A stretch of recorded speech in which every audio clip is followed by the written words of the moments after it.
All right, I will say it's good to be back. It's good to see everyone excited about this season, excited about our players, and there's always kind of that excitement beginning of the season. But this group right here, you guys have always been great to me, so I appreciate you. And any questions? How is Sam Darnold picking up on the offense so far? He's picking up. Sam Darnold's picking up really well. He's really not just Sam, but the guys new to the offense, Sam, JJ, those guys over the summer. When we're not with them, they've spent a lot of time. You could tell when we came back that they didn't just start off where we left off or behind where we left off. Okay, they're ahead in those certain areas that we notice, protection stuff. That's always a challenge with a new system, getting all the calls down, all those types of things. So they've spent a lot of time working at it, and we're pleased with where they're at. When it comes to just developing McCarthy, how important is being patient, knowing that he hasn't had a lot of reps at Michigan, coming in as the youngest quarterback that was drafted? Hasn't had a lot of reps? You're saying just... How important is to be patient with him and his development? Well, I think, there's a balance between pushing guys and being patient as well. But at the quarterback position, you're really not going to be able to force them to get to where you want them to go. You do have to kind of take some of the ups and downs at the position. And there's a lot of information to process, a lot of different things for those guys to remember. So we like the way he's developed so far. We like his progression. And like I said, he spent a lot of time in the offseason working and has come back ready to go. What's his ups and downs these first 3 days? I think they're all have some ups and downs. Whatever quarterback, whether it was Kirk, whether it's anyone we've had here or in the past, that's kind of rolling with those ups and downs as a quarterback. You're going to have a bad throw. You're going to throw an interception at some point. It's how you respond to it.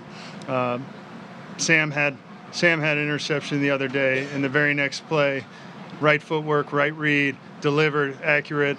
You like to see those types of things. Sometimes it can be a positive in a practice setting for a guy to maybe have a negative play and just see how he responds the next play. Can he put it behind him?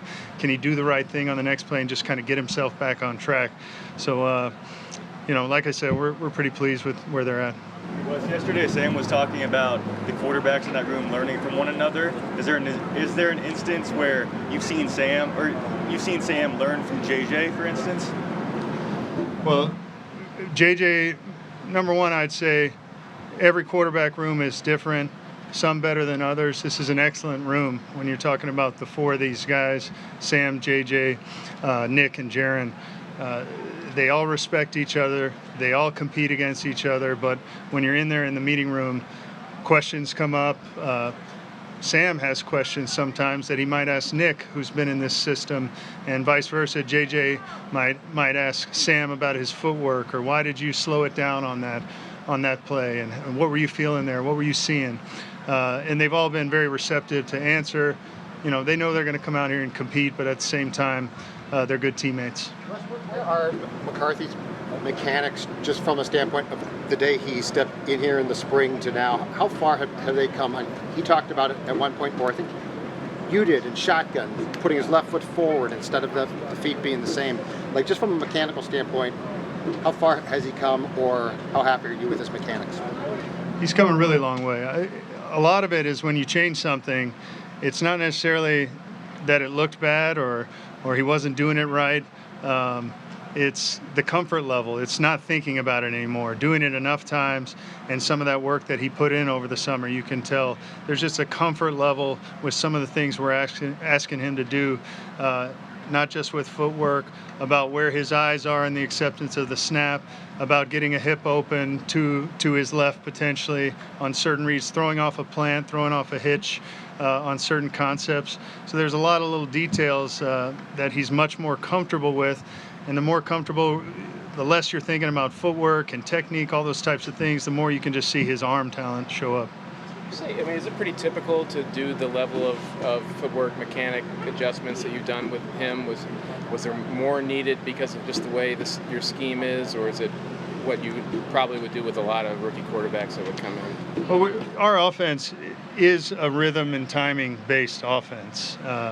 And a lot of when you're a pure progression on a lot of your concepts, so you're essentially saying yes to this or no to this and then clicking through the read.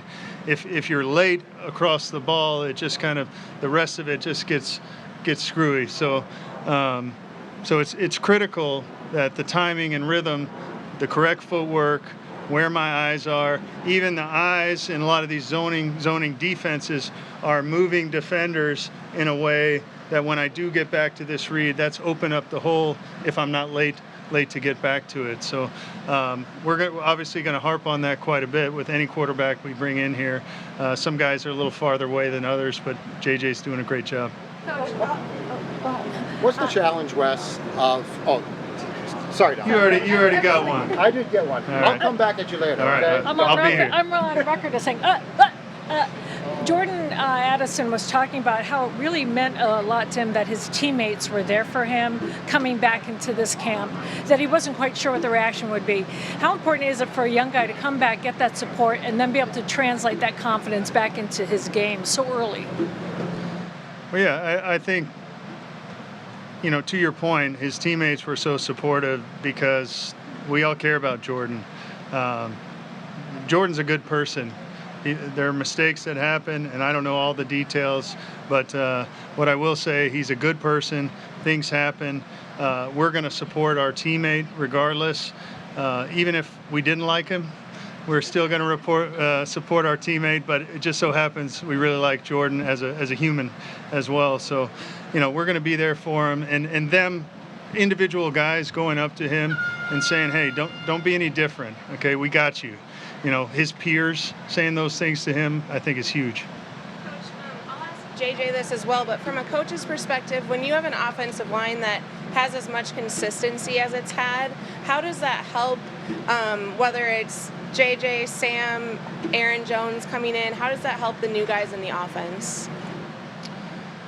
Well, anytime you can certainly protect the quarterback, it gives you a lot of confidence going into a football game. But I would even say that our offensive line, they would tell you that the standard, they're not where they want to be just yet. As consistent as they've been, like you said, we want to be more than consistent. We want to be one of the best offensive lines in the league, and we think we have the players up front to be one of those. Now, those are just words. We got to go out and earn it. What's the challenge, Wes, of trying to develop a quarterback probably, or work with a quarterback probably to start opening day and develop one too? Because, for 6 years here, it was basically Kirk took the reps, and then you mixed some in. It looked like, for instance, yesterday with different teams, Sam and JJ were very close in snaps. So, what's that challenge from a coaching standpoint of trying to split things up to do right by both people? It can be a challenge, in the situation we're in, where you want to give a young guy some opportunities to grow. He's got to make some mistakes. He's got to have some opportunities to go in there and play with live bullets, per se. So it is a little bit of a challenge, but we have a plan. We talk through every day, what are the reps going to look like, even when is Nick going to get in there? When can we get Jaron a couple reps? They are limited, as you know, but they're going to get more limited, obviously, when we get into game week, those types of things. So now's the time to try to make sure we can also, from our evaluation process, get a chance to get him out there and actually see him. So far, it has been pretty close as far as rep allocation, but who's going with twos, who's going with ones, it's not as important right now. We want to get both guys some of those reps throughout camp, but obviously Sam's starting it off. What you're talking about with the mechanics, with JJ and all the quarterbacks, is that kind of more what you're looking for right now, the rhythm and the timing and tying the feet and eyes together, than maybe the accuracy in these early training camp practices? Well, I think the accuracy just fits in with the footwork, the rhythm, the timing, where your eyes are. it all kind of works together. You kind of find that if your feet are in the right place, you end up throwing a lot of accurate balls for guys that are naturally accurate, which is what we have. In Michigan, it seems like all offenses are rhythm and based, but it's just a matter of even at that level. In college, it's just you have more time to be sloppy, I guess. I think in college you don't always have more time, but a lot of times the windows stay open a little bit longer, the throwing windows. So you might have time to take an extra hitch and then let the ball go, whereas that window might close a little bit faster in the NFL. But the good thing about JJ is it was a pro style type of offense. I think it's a little harder sometimes to evaluate guys who've never been under center, never called plays from the huddle, those types of things. So he's familiar with kind of an NFL pro-style offense already, being with Harbaugh. This week, Kevin was talking about the quarterback journey for Sam, that it took a special guy, like in not only playing wise but mentally, to be able to handle this situation. What have you seen through his journey that helps him grasp, help the younger guys, but also know he wants that starting spot? Yeah, Sam, I think he's just a good teammate. He loves his teammate. He loves being around the guys, number one. And he has had some adversity throughout his career.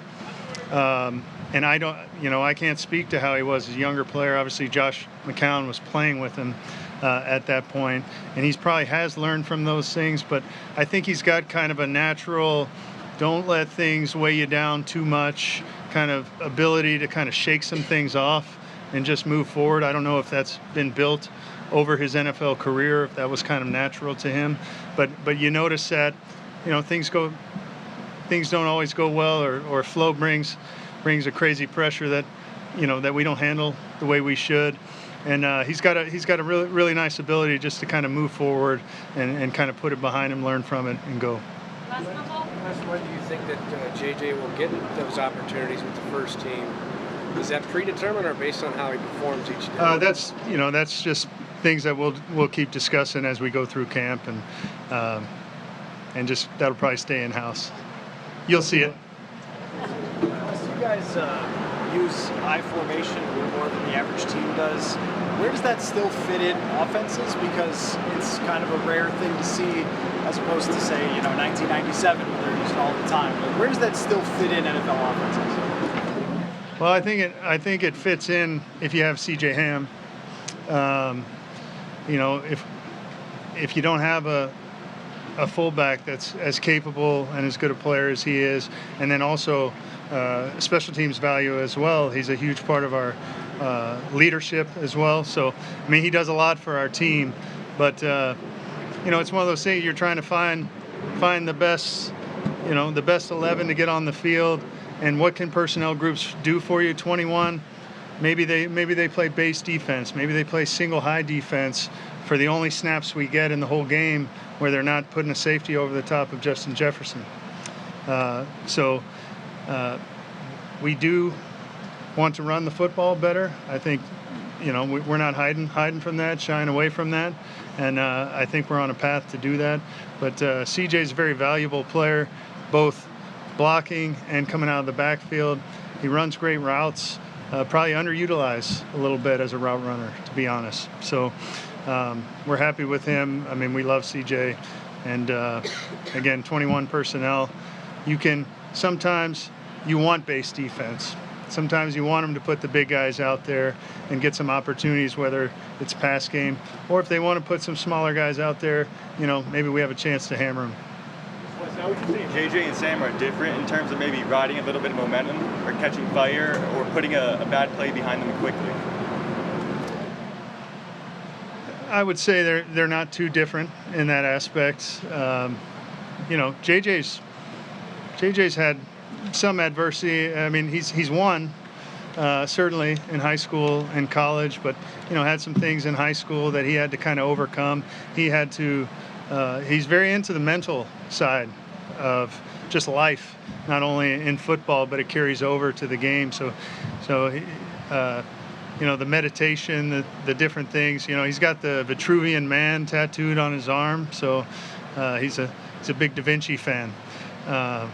He's an interesting guy for a 21-year-old guy. He's into some things that I'm into as well. So